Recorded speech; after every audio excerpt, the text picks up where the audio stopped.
Hello friends, आज के video में मैं आपके साथ चार टॉपिक पर डिस्कशन करूंगा। पहला टॉपिक है इमोशनल अटैचमेंट विच है स्टॉक, ये हमें कभी नहीं होना है। सेकंड में आपके साथ डिस्कस करूंगा जो कि है बियर मार्केट को लेके, बियर मार्केट में कैसे हर चीज निगेटिव बोला जाता है और कैसे बुल मार्केट में हर चीज पॉजिटिव बोला जाता है। देन मैं आपको हार्वर्ड मार्क का एक कहावत भी सुनाऊंगा जो कि बहुत अच्छा लगता है मुझे। एंड देन मैं फोर्थ आपके साथ एक क्वेरी भी शेयर करूंगा विच कैन हेल्प यू कुछ अच्छा स्टॉक को फाइंड करने के लिए।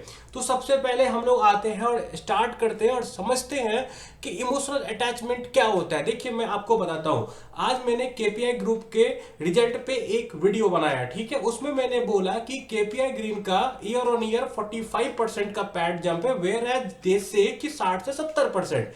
मैंने कभी ये नहीं बोला कि रिजल्ट खराब है या कंपनी खराब है। Result is good but they are not meeting their guidance. तो उससे क्या हुआ, कुछ लोग मुझे ऐसा बोलने लगे कि आई एम बायस्ड और I am changing my views, but ऐसा नहीं है दोस्तों। मुझे कोई फर्क नहीं पड़ता आप क्या बोल रहे हो, बट मैं आपको हेल्प करना चाहता हूं, इसलिए ये बता रहा हूं कि रिजल्ट अच्छी नहीं है। जो मैनेजमेंट ने बोला है वैसा डिलीवर नहीं कर पाई है, इससे कंपनी खराब नहीं हो जाती है। कंपनी का एक दो क्वार्टर नीचे ऊपर होता रहता है, आपको मैनेजमेंट से पूछना है।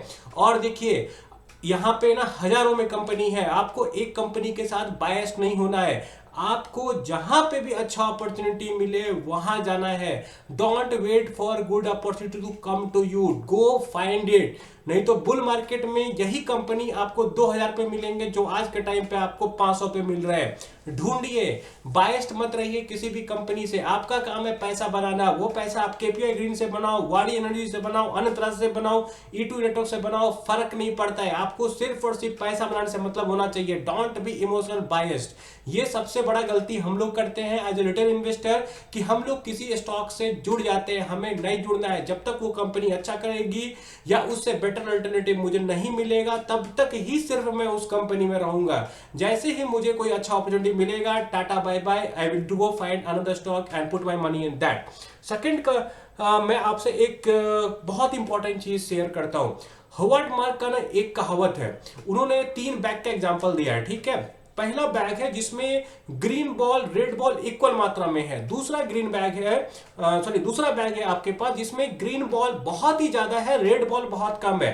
एंड थर्ड आपको बैग है जिसमें रेड बॉल बहुत ही ज्यादा है एंड ग्रीन बॉल कम है। जो तो थर्ड वाला बैग है ना, वो होता है बुल मार्केट। बुल मार्केट में आपको मतलब रेड बॉल ज्यादा होता है, अच्छा अपॉर्चुनिटी कम होता है एंड बुरा अपॉर्चुनिटी ज्यादा होता है। इसका मतलब क्या है, रेड बॉल मतलब खराब अपॉर्चुनिटी। वही आप अगर बियर मार्केट में आओ जो कि आज का वक्त है, आज के टाइम पे आपको भड़ भड़ के ग्रीन बॉल मिल रहा है। इवन कुछ बॉल तो डार्क ग्रीन है। जैसे वारी एनर्जी का एग्जांपल देता हूं, 100% से ग्रो कर रही है, ऑर्डर बुक 30% से ग्रो कर रही है, मिल रही है 20 के पी पे आपको। तो क्यों कोई दूसरे कंपनी को लेना, क्यों कोई रेड बॉल को पकड़ना है आपको। ग्रीन पकड़िए, सुपर ग्रीन पकड़िए। इसका मतलब ये नहीं कि आप वारी ग्रीन को जाके खरीद लीजिए, वारी एनर्जीज को, और भी रिसर्च को ढूंढिए। मैं बस इसका एग्जांपल दे रहा हूं आपको। अपना रिसर्च कीजिए और भी सस्ती कंपनी ढूंढिए, उसमें जाइए। रेड बॉल के साथ क्यों रहना है आपको, डार्क ग्रीन बॉल को ढूंढिए। यहां पे मैं आपको हेल्प करूंगा फाइनली इस पे, ठीक है। और मैं आपको एक और इंपॉर्टेंट बात बता रहा हूं, देखिए जब आप बियर मार्केट में रहेंगे ना, हर जगह आपको निगेटिव न्यूज मिलेगा। चाइना का निगेटिव न्यूज मिलेगा, अमेरिका का निगेटिव न्यूज मिलेगा। मैं आपको एक बात बताता हूं, जो टैरिफ वाला सिचुएशन है ये क्या कुछ नया है, क्या हमें कुछ नया पता चला आज के टाइम पे? नहीं। पर मार्केट फालतू का डरे जा रहा है, फालतू का डरे जा रहा है, इससे कुछ नहीं होने वाला है। This is creating opportunity. If अगर आपके पोर्टफोलियो में आज के टाइम पे लार्ज कैप स्टॉक्स है, इसका मतलब आपका पोर्टफोलियो कम गिरा हुआ है। निकालो वो लार्ज कैप से और डालो स्मॉल कैप में, हाई ग्रोथ लो पीई कंपनी में। क्योंकि मैं आपको एक बार बताता हूं, जब मार्केट अच्छा होता है ना, तो ना सिर्फ आपको पी एक्सपेंशन होता है, प्रॉफिट एक्सपेंशन भी होता है। प्रॉफिट एक्सपेंशन के साथ साथ पी एक्सपेंशन होता है। मान लीजिए आपके पास एक कंपनी आज के टाइम पे जो कि आपको 10 के पी पे है, ठीक है, और उसका प्रॉफिट ग्रोथ 50% से होने वाला है। दैट इज वो अपने नेक्स्ट 3 इयर्स में अपने प्रॉफिट को 3 गुना करेगा। और अगर इसका पी 10 से 30 हो जाए उसी बीच, तो आपको एक्सपेंशन कितने का मिलेगा? 9x का रिटर्न मिलेगा।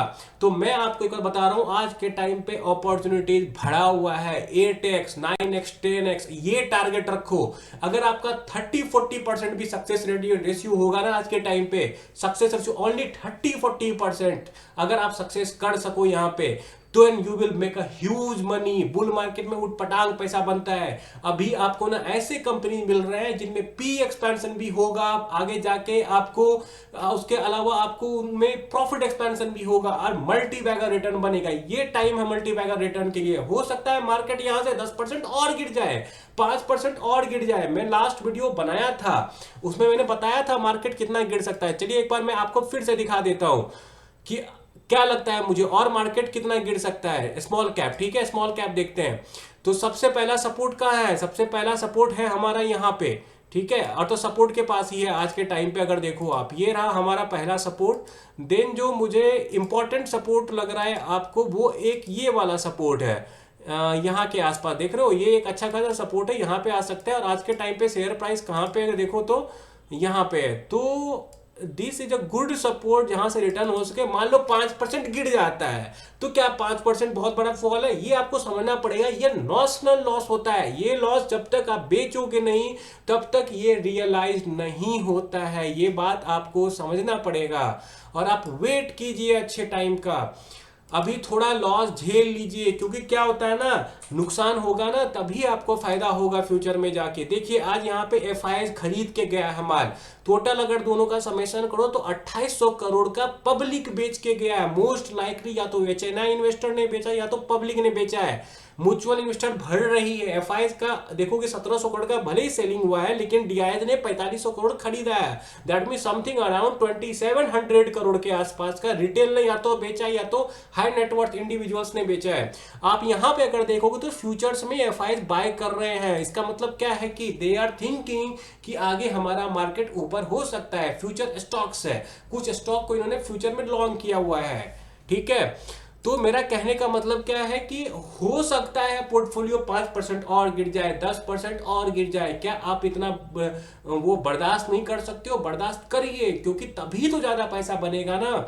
मार्केट में ज्यादा पैसा इसलिए बनता है क्योंकि कभी कभी कोई स्टॉक या बहुत सारे स्टॉक बहुत सस्ता हो जाता है, एंड वाइस वर्सा भी ट्रू है। बुल मार्केट में वही स्टॉक जो आज के टाइम पे आपको 10 के पी पे मिल रहा है, 15 के पी पे मिल रहा है, बुल मार्केट में वही स्टॉक आपको कोई बड़ा बात नहीं होगी 50 के पी पे मिलेगा, 70 के पी पे मिलेगा।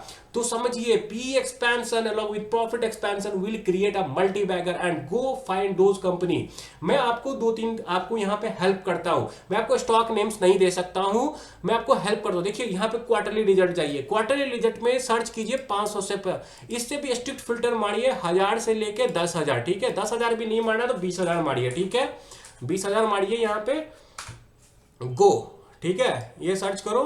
फिर उसके बाद सेल्स ग्रोथ, और यहां पे जाके जो जो कंपनी आपको मिल रहा है उसका बारे में पढ़ाई करो, कौन सी कंपनी अच्छी है कौन सी नहीं है। नेटवेब को छोड़ दो, मैं बता रहा हूं नेटवेब आज के टाइम पे उतना अच्छा ऑप्शन नहीं है। Netweb is a good company, Netweb is growing at 140%, but आपको मैं बताता हूं नेटवेब का पी महंगा है। It is not a buy sell recommendation, it is आपको क्या बोलते हैं स्टॉक टू रिसर्च। नेटवेब में इसलिए आपको उतना बुलिश नहीं हूं क्योंकि देखिए नेटवेब में ना पी एक्सपेंशन का स्कोप कम है। आज के टाइम पे आपको P expansion along with profit expansion देखना है। मैं इस पे वीडियो बनाया हूं, लिंक डाल दूंगा, आप देख लीजिएगा। नेटवेब में मुझे आपको प्रॉफिट एक्सपेंशन दिखता है, पी एक्सपेंशन नहीं दिखता है। जो पैसा बनेगा वो प्रॉफिट एक्सपेंशन से बनेगा, पी एक्सपेंशन से नहीं बनेगा।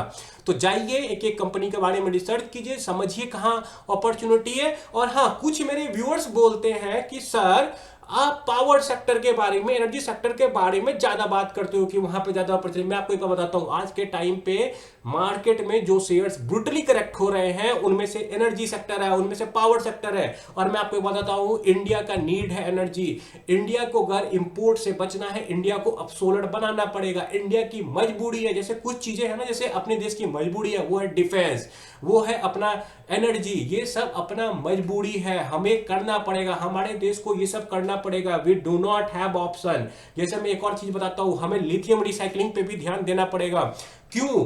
क्योंकि हम लिथियम बैटरी चाइना से मंगाते हैं और लिथियम एक रिसाइकलेबल चीज है, डेट कैन बी रिसाइकेबल 100%। तो अगर हम लिथियम को रिसाइकल कर ले तो हमें चाइना से इंपोर्ट घट जाएगा हमारा, तो it will be a good opportunity. तो go find some lithium recyclers, ठीक है।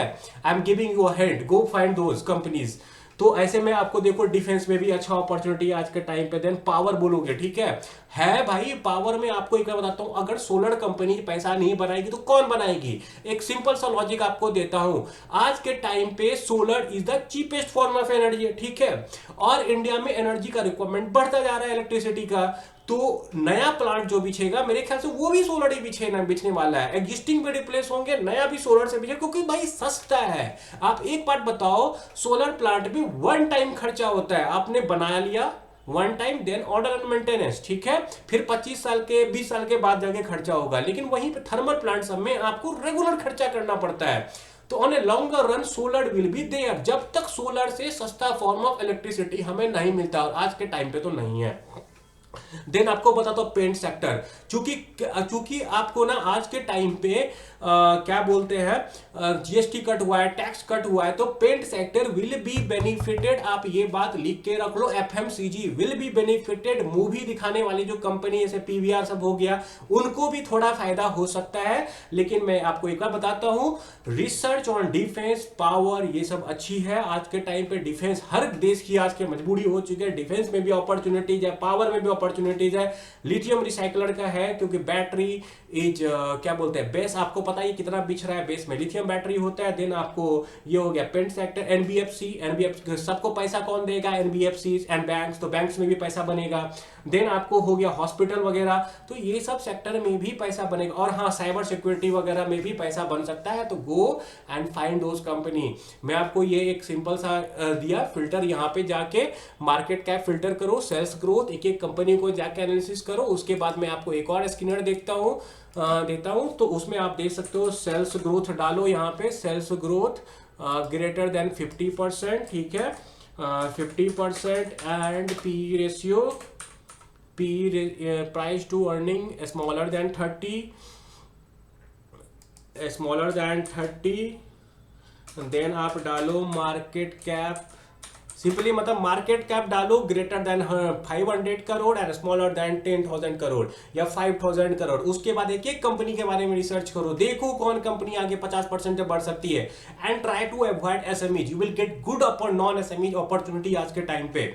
तो यही रहा मेरा फाइनल टेक। आज के टाइम पे भड़ के अपॉर्चुनिटी है, green balls, dark green balls भरा हुआ है मार्केट में। Don't go for light green balls, go for dark green balls आज के टाइम पे, ठीक है।